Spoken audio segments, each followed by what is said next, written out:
Magandang umaga po sa ating mga ka-upland farmers.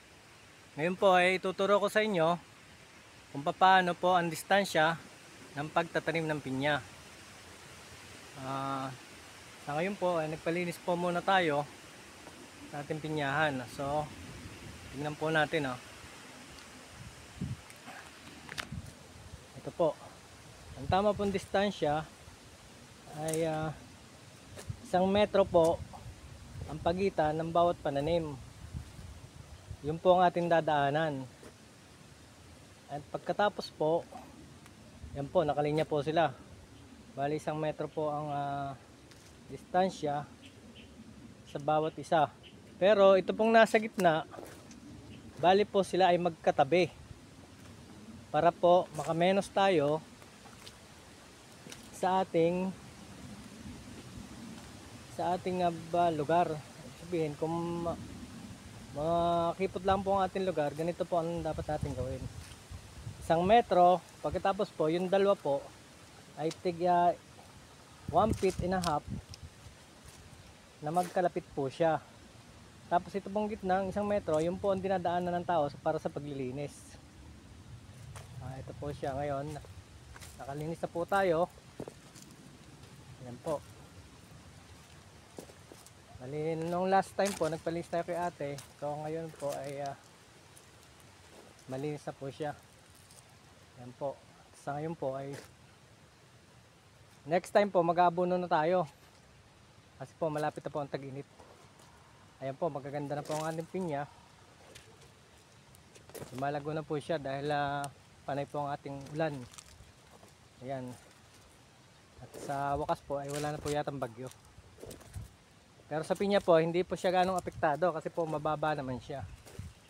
Ang kailangan lang po sa kanya ay malinisan. Yan po. Ito po siya.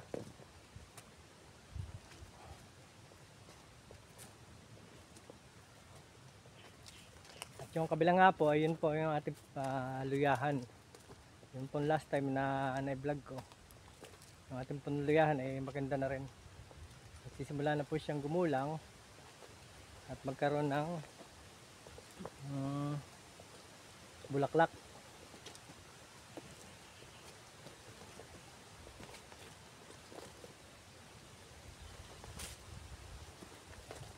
Ito po siya. May mga bulaklak na po siya. Ayan, 3 po ang bulaklak niya. So yung iba po ay nagsisimula na rin.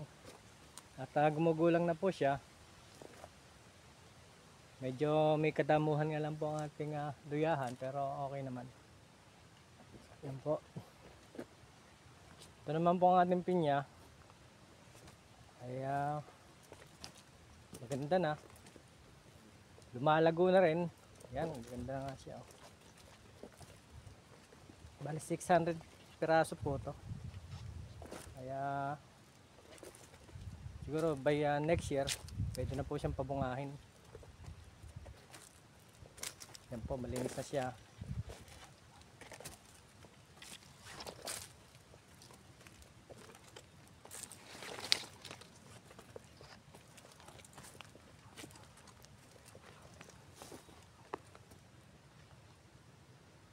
So next time po ulit tayo mag-update sa ating mga pananim, sa ating bukidin. So, salamat po mga ka-upland farmers at sa lahat po ng farmers. Ito po siya. See you next time.